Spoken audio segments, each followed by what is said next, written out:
everyone. Hi. So today we're at the Henry Ford, specifically the Greenfield Village portion of Henry Ford. And this is a big outdoor village, I guess, kind of a museum. And they have things spread through multiple centuries, I guess. And you can come see the old farmhouse and the old train station and printing presses, and they'll show you how things evolved throughout time. In America. And it's I don't know, it's kind of a neat place, especially on a Labor Day weekend when the weather's beautiful and you just kind of want somewhere to walk around. So we come here from time to time, walk around, get a little taste of history. I never remember any of the cool facts, otherwise I'd share them with you right now. I do think it covers, hundreds of acres. It does, it's large. We're never seeing everything in one go, so it's really neat. And then everywhere you go, you've got people essentially reenacting and showing you how people of that time or of that era made food or made products or just lived in general. It's really neat. Yeah, there's a lot to see here, and there is an indoor museum as well that's open year-round. Maybe we'll come back and do that sometime, but I mean, we've done it before, we've just never videoed it. Yeah. We'll probably be back and do that a different day, but for today, we're just gonna kind of walk around the village, check out a couple of things. Not really sure what we'll see, maybe get some lunch. Yes. And we'll go from there. So let's go.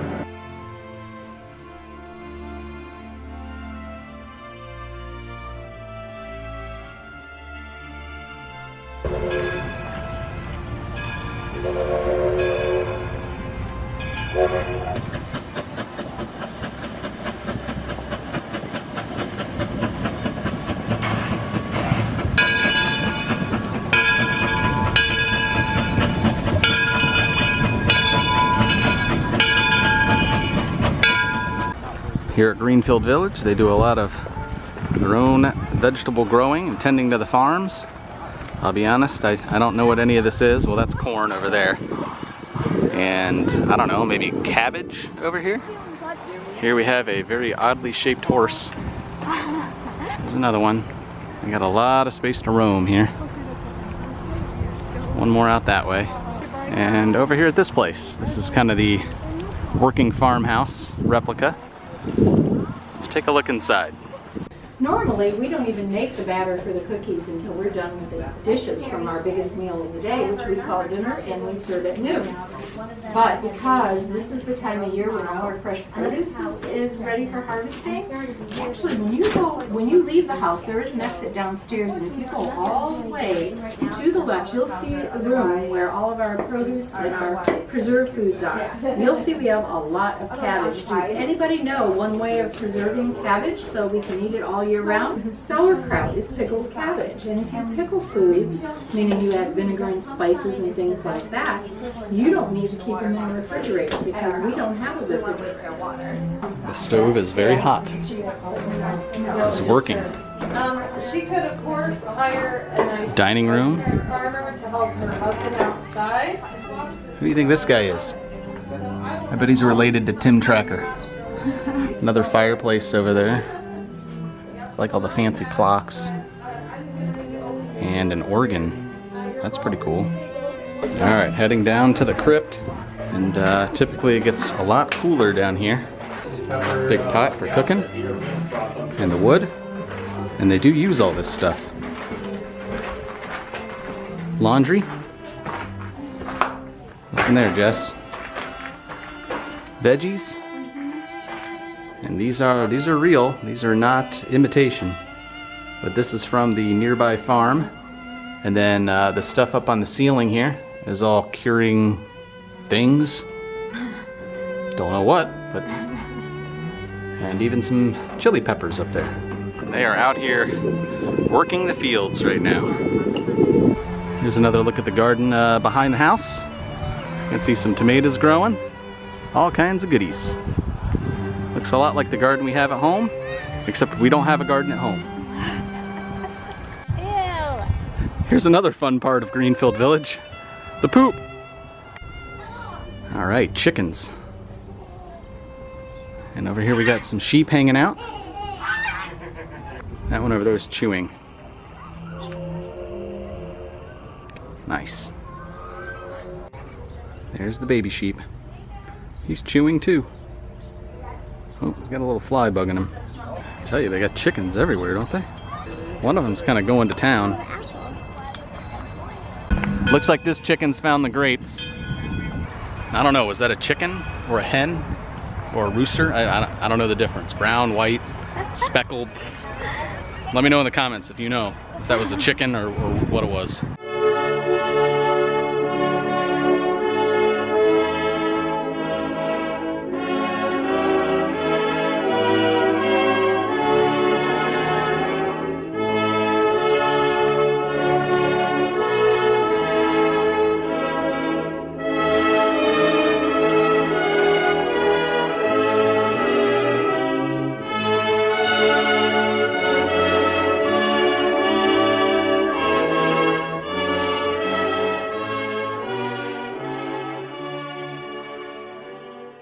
Here's the cider mill. I guess this was the most popular drink in the entire United States in the 1800s.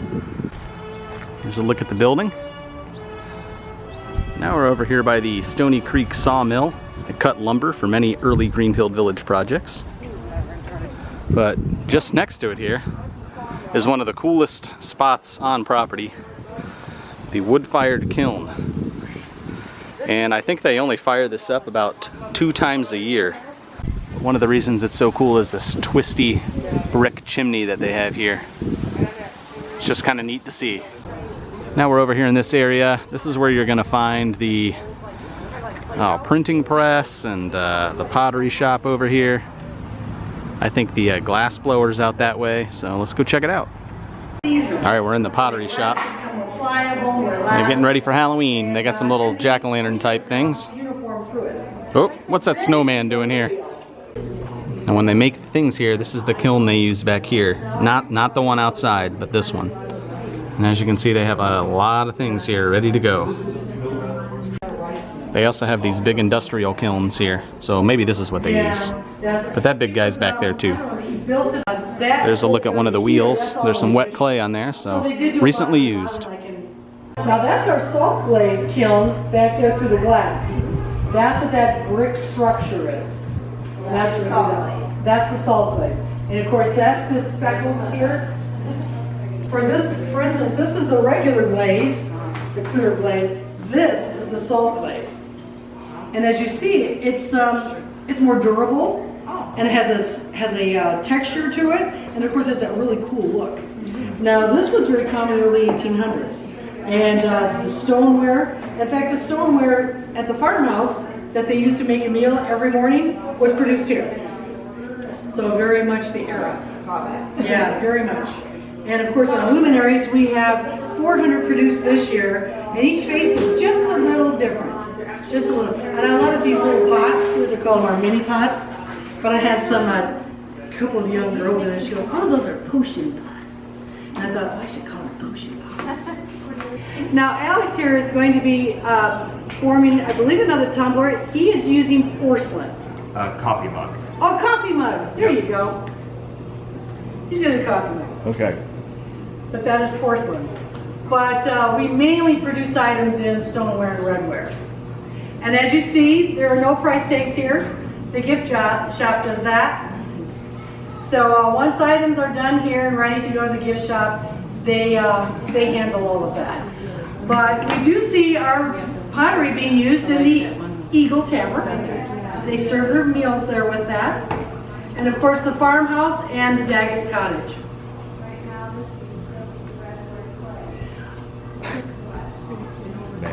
Doesn't it look magical? It really does. But now I want to tell you, you were looking at the hands of a very skilled potter. Do not compare your efforts to him.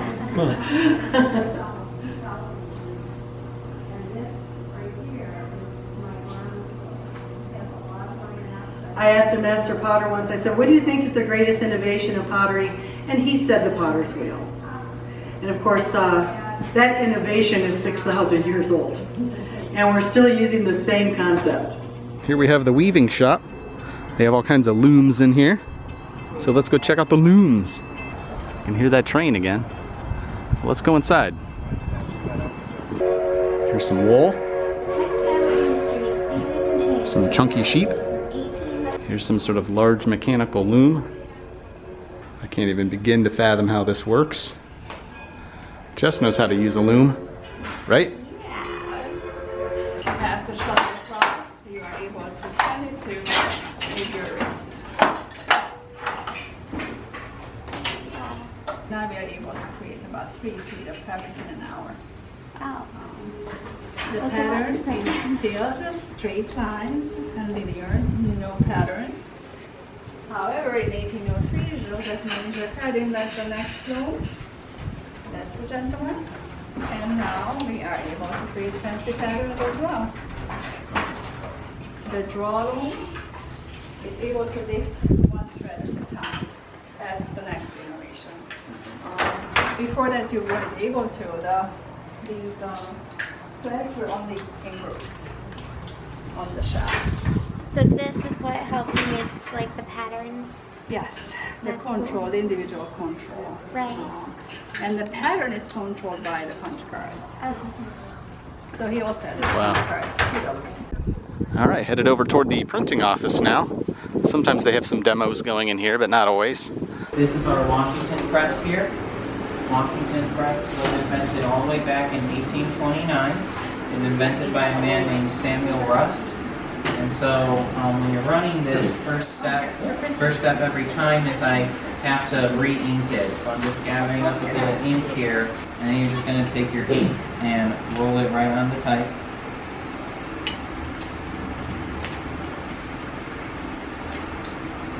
Below the paper, you lift up the frisket here.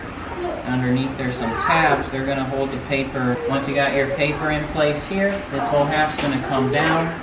Once this half is down, this is actually a 2-person press. The handle down by my leg, that when you rotate it, it's going to move all the pieces I've worked with so far under what's called the platen here. Once it's under the platen, then you grab here what's called the devil's tail. When you pull on the devil's tail, that lowers the platen down, and so that's what makes the print from you. So there we go. And so they're supposed to be making about 200 to 250 prints an hour about on a press like this with 2 people. Headed into the tin shop now. They were doing some tin cutting today. We'll see if it's still going on. All kinds of lanterns and things in here. Cylinders and arches and stuff like that. So remember the tin shop, we're working with tin plate. You know the advantage of tin plate is? Well, you remember how your parents kind of harp on you if you got metal stuff, don't leave it out, it's going to rust on you. Well, that's exactly what happens in metal. It's ferrous in nature, it's this thickness, it's going to rust on you. But how do you keep it from rusting? Put some tin on it. So what's the tin give you? It gives you the ability to keep the base metal from rusting. And why is it? Well, tin's not a ferrous metal. It's non-ferrous. But expect to do what? Oxidize in a different manner. It's not never going to rust on you, but that's not to say it won't what? Change its appearance. And how old is this piece of metal? It's over 250 years old. So what did you do with this piece of metal 250 years ago? You light the inside of your home. It's called a Betty lamp. It's German for a better lamp, and what's so better about it? It gives you the option of burning 2 types of oil. If you don't have access to oil to burn, you know what else you can slap in it? Liquefied fats. That's always available to you. So what can you burn for a wick? You scrounge up cloth or rags, shove that in any type of fabric, that'll burn with the oil. If that's not available to you, where else can you get a wick material? You go to your local swamp or mill pond and grab a reed, dry it out, shove it in it, light her up, and you got what? Light in the inside of your home. If you don't have candles, you're probably using a Betty lamp like this. So remember, it's only 250 years old, but how much longer will it be around here? Tens and tens and thousands of years. You just got to remember, don't polish the darkened tin. That's what's keeping the base metal from rusting. All right, here's the glass shop. This one's always pretty interesting if they have an active demo going on. There'll be a glass blower inside. To put the twist in the glass. Those diamond shoes do not contain diamonds that line from the blowpipe to the glass. It's called the jack line. Later in this process, it's constantly reheated because glass is a liquid. and must be kept between 1600 and 2000 degrees. Superheated area, it will expand very rapidly to get that glass piece in. And as you can see, again, that piece is being constantly reheated. You add 2300 degrees and you will make your own glass. Those are those diamond shears stretching the glass. And you can get that ornament so that you can be able to hang that ornament. And you can see that glass, those blowpipes as well as those punching rods. That is a... Boy, you know it's hot in there. Wow, it's just glowing orange. Woo! Alright, here we are at the Liberty Craftsworks store. Let's head on in. This is one of the gift shops on property, and they sell a lot of the goods that we just saw. All kinds of glass. Just like these little candy canes right here. It's like twisted glass. There's a couple of those little plates from the pottery shop. Here's some more larger creations. Ooh, I like this blue one over here. That's pretty cool. And then back over this way, more glass and pottery. Right here on the table, they got some cups. Or mugs, I guess. Candlestick holders. I really like these Golden Waves collection pieces. They just look really neat. So shiny I can see myself. There's a blue one, there's a green one. That one's pretty bright down there. Some more pottery back here. Here's some of the decorative plates. Some more of these little jack-o'-lantern type guys. And some plates down here. Here's one of those cool lanterns like we saw in the tin shop there. It is $140. But hey, you know, handcrafted right here in Greenfield Village. Jess found something she likes. This little trivet. It's beautiful, it's very heavy, and guess how much? 50 bucks. 42. Ah, I was close. It's a steal. Hey, it's like a Minnie Mouse dish. It is. Here's some more of these glass paperweights that I think are really cool. But if you want one, it will set you back a cool $100. Armington Sims, Machine Shop and Foundry. Sometimes they have some demos going on in here too. Let's see what they have today. Now up at the top of the machine shop, they have this giant rotary contraption here that is actually used to power all of the machines down here on the floor, or many of the machines down here on the floor. And they're all belt driven. And you can see those little rings up there moving from side to side. Those help keep the whole machine lubricated by moving back and forth. They're making something here. This is made out of brass. I don't care for that sound. There's a look at what they made right there. That little brass candlestick on the end. Lots and lots of machines. All kinds of stuff. I'll be honest with you, I don't know what any of this stuff is, but you can ask a volunteer and they'll let you know. Also, Jess knows what everything is. Everything. Yep. Yeah, Which machine is your favorite? that. Yeah, that's my favorite too. That's the Guggenheimer. Yeah. And there's some birds playing in the poop. So here's the gallery of glass. They have some guest artists right now, so we're gonna go check it out. Here's a look inside this place. They repurposed this building for various things at Greenfield Village. This obviously is not a historical setup, just a showcase of all the glass works. Wow. Owns approximately 10,000 pieces of glass, Yikes. ranging from pharmaceutical and scientific glass to contemporary glass made up by fine artists. Ooh, I like these blue ones. I know, right? You can make those, right? No, they can own them. And then over on the side here, they have descriptions of everything that's on the shelves and dates. A lot of stuff here from the 1800s. All the stuff here from the 1800s. There's some brilliant cut glass, also from the 1800s. Tiffany glass. Very fancy. It's some of Tiffany's rivals. They have this big bowl here. I could totally fill that thing full of Cinnamon Toast Crunch and eat the whole thing.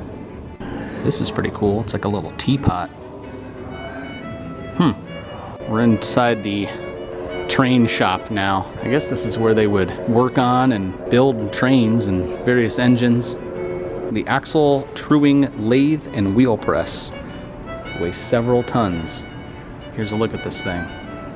I could lift that. That doesn't look that heavy. This pushes heavy locomotive wheels on and off their axles so they can be replaced or repaired. So I knew Walt was a big fan of trains. Thought I'd come up here and, hi, what can you tell me about this place? All right, so this is a working train here at Greenfield Village. 1873, oldest running. And then they have 2 empty bays here because these trains are actually running here at the village today. And this guy over here, he is very, very fast. You can see those large wheels down there. We're told 100 miles an hour this thing could reach. Now they don't run this one here. This is just on display because of those big wheels, it can't turn. It only goes straight. Here's a look behind that big train. Locomotive, engine, whatever you want to call it. I'm not really sure what I'm looking at here, but I guess this is how you'd power this guy. Oh, and they got some gauges up there. All kinds of wrenches and tools.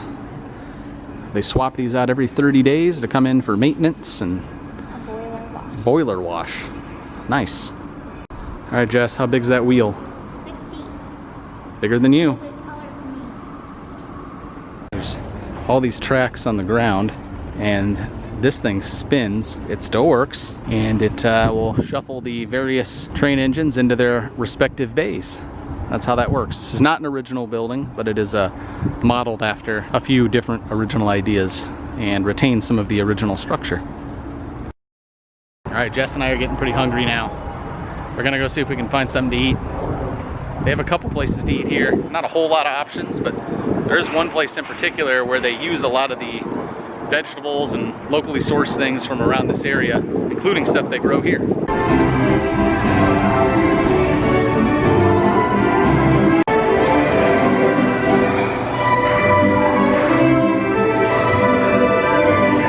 Up here they've got horse-drawn carriage.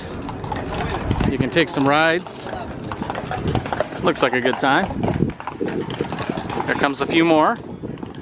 Oh, they're coming to get a drink. See how he's rinsing his mouth out in there? Is that really where you want your hand? Here we are. A taste of history. This is next to the Eagle Tavern, which is a sit-down table service restaurant. This is more of a counter service, multiple options type place. Yeah, quick service. There you go. Who would have thought to call it quick service? Here's a little look inside the dining area. Lots of cool chandeliers up on the ceiling. And a little look at some of the things you can order. They have a variety of different potatoes that they fix with various things. And whatever pork pie with dressed spinach is. And gosh, pork and beans if you're into that. All right, we've made it in. There's a bit of a line today, but they have several stations. Some with your drinks and things. Down there they have dressed potatoes. Over here, various sandwiches. And then a kid station with hot dogs and macaroni and cheese.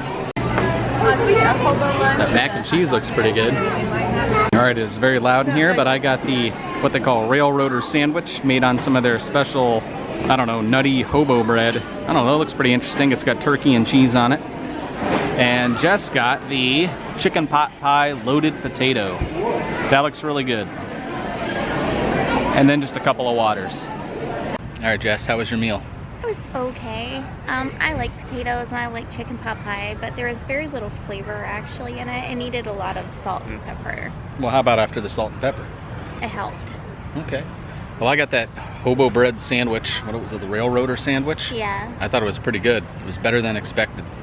but I've been trying to eat kind of healthy lately, so I haven't had bread in like a week. That might have had something to do with it, I don't know. But it was real sweet. It tasted kind of like pancake bread. And then I had the turkey and the honey mustard. Yeah, it was good. Oh yeah, the maple flavor. Yeah. So I would get it again. Yeah. So anyway, that's a quick look at the, what is it, Taste of History? Taste of History. Taste of History. Just fun fact, their cookies are awesome. I didn't get it this time, but they're really good. I like the Buckeyes there too. I think we got one of those last time. It's been a while, yeah. So, there's the train. This is one of my favorite areas of the village. I just think it looks so cool. Sometimes they'll have lawn games and baseball games and things going on out here. This is the chapel where they have weddings. Oh yeah, this right here. This is the chapel. You can get married here. Although I don't think the chapel is air conditioned, so. It is not. Not sure that would be my choice. Speaking of the chapel, here's the sign. The Martha Mary Chapel. Built in 1929. Built here. So some of the buildings at Greenfield Village, hey Jess, they actually like moved here. They're originals. Yeah. And some, like this one, they've built as replicas. Oftentimes they'll use pieces of original buildings. I feel like you're just teaching me right now. Hey, it's all right. There's that train. They're running 2 trains today. So let's go inside, see how it looks.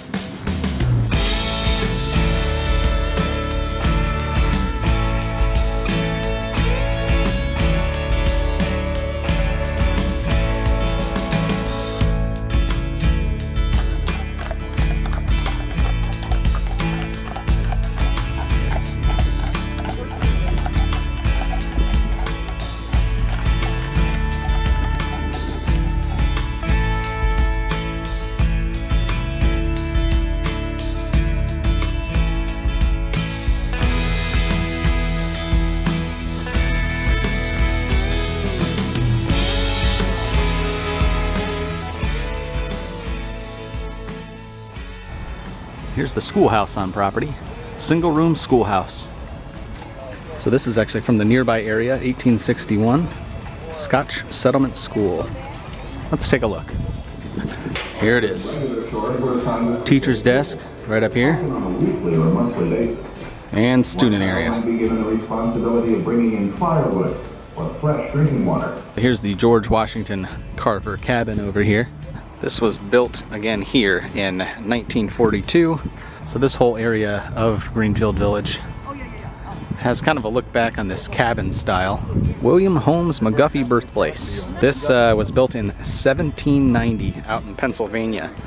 So this is pretty interesting. Here's the little place. Let's take a look.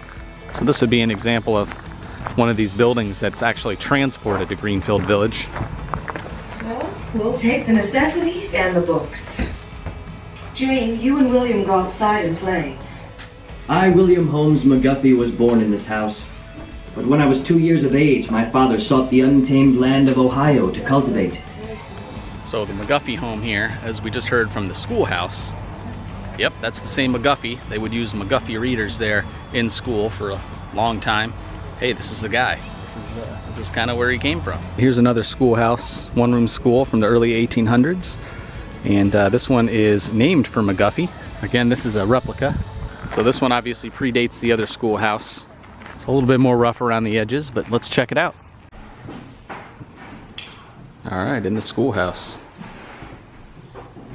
Looks like a pretty comfortable seat. Yeah, maybe not. Got some hooks here on the back wall. This of course is a modern necessity, not part of the original schoolhouse.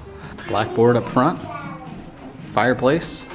You really can spend days here. There are all kinds of these little homes with historical significance that line the streets here at Greenfield Village. This just goes on and on and on, and you can learn about different kinds of people. And the Addams family home is probably not the one you're thinking of. One of the fun things that you can do here at Greenfield Village is take a ride in a Model T. Here come a couple of original, albeit restored vehicles. This way now.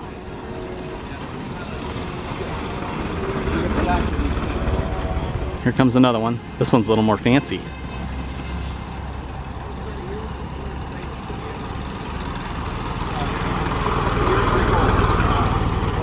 Nice. What do you think, Jess? Hang on. Train. Waiting can tell they're running 2 trains today because that thing never shuts up. What do you think, Jess? You want one of these Model Ts? Drive around town in some class. You don't get air conditioner. No, you don't have a top. Oh, wow. It's topless. Okay. Here we are at the Robert Frost home. There she is right there, built in 1835 in Ann Arbor, Michigan. And kind of a fun fact with this one, nothing to do with its history, but if you come to Greenfield Village for their Christmas celebration called Holiday Nights, I think this is the building where Santa Claus is hanging out on the rooftop and he shouts down to all the children. Well, I mean, not like shouts, but you know, jolly shouts. Ooh, I like this one. The original Woody Wagon. I don't remember what this place is called, but I remember coming here with my mother-in-law and we had an afternoon tea with scones and muffins. It was delicious. Quite a few folks there right now. There you go. It's called the Cotswold Cottage. It's like a limestone building. Pretty neat. It really is cool. This is a perfect day for tea. I don't know. It's a little hot for tea. I don't know. If I wasn't wearing long sleeves, look how pretty everything is. Light breeze. This place was built in the early 1600s in Chedworth, Gloucestershire, England. I guess this represents the home of a stonemason, which was a good job at the time because most of the homes were made of stone. Yeah, so you can do tea in the tea garden. And this is how it works. You come in for the full tea experience for 20 bucks and you get some little tea sandwiches and something called a sweet service. Looks pretty interesting. Now if you watch carefully, you'll see a monorail in just a second. There it is. Cotswold Forge, also from the 1600s, and Worcestershire, England. Worcestershire, England. All right, here's a look at the blacksmith building. Let's take a look inside. It's an audio recording in here. Despite all the heat and hammering, it would be wrong to characterize the work of the blacksmith as all noise and brute force. The blacksmith had to understand and make mechanical devices, had to know how to plan a complex design with perhaps only simple sketches or brief descriptions for guidance. Well, we've about had enough. We're getting pretty tired. We barely scratched the surface of what's here. They got the Wright brothers house from Ohio, Henry Ford's birthplace, decked out to be exactly like it was when he was a kid. Yeah, this is the Edison laboratory where they invented the light bulb, basically. We're too tired to go in. Just a lot to see. But we are members. We'll definitely be back. And hopefully they won't be running 2 trains that day. But overall, pretty good day. It's just a really nice place to come walk around and have an ice cream, take a Model T ride, and get a little bit of a history lesson. So come on down. Here's Henry Ford's boyhood home. He went around and he got as many items as he could to make it as authentic as possible. 5 brothers and sisters, 1861. Well, let's take a look. Head on in here. This is a bedroom. They got a stove. That might be the stove that he had to look for. Jess, you know what that pot is under the bed? Another room. I like those hats up there. Furniture and another stove. Organ back here. Pretty neat place. Seems they were fairly well to do for the time. Well, as we head out, this is the last attraction. Whoop, this sheep. Something spooked him. Well, we've made it to the end of any good museum or attraction, the gift shop. Now this place is quite large. I'm not going to do a full tour today, but over on this side it kind of starts with the kids goodies, and oh yeah, there's the grace rings right there. It's a little game, old-timey game, and candy, and then it kind of works that way through t-shirts and home goods and all other stuff.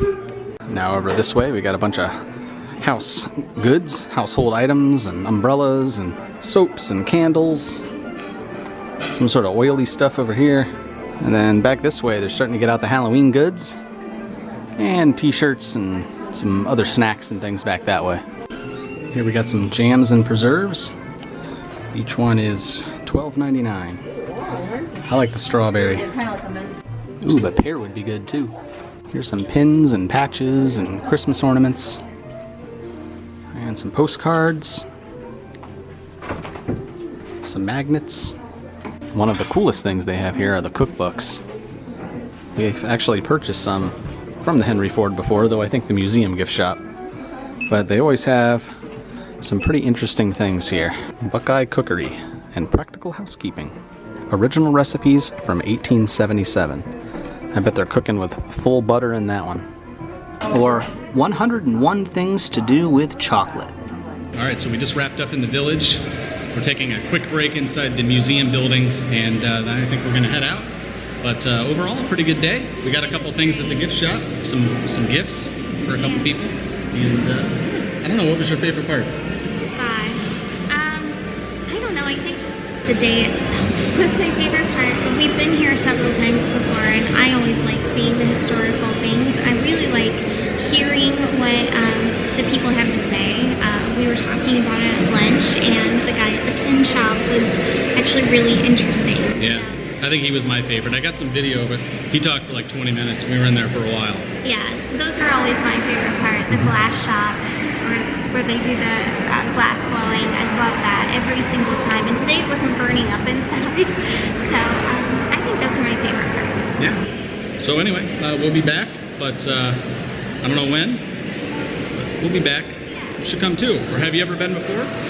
Let us know in the comments. We'll see you next time. Bye.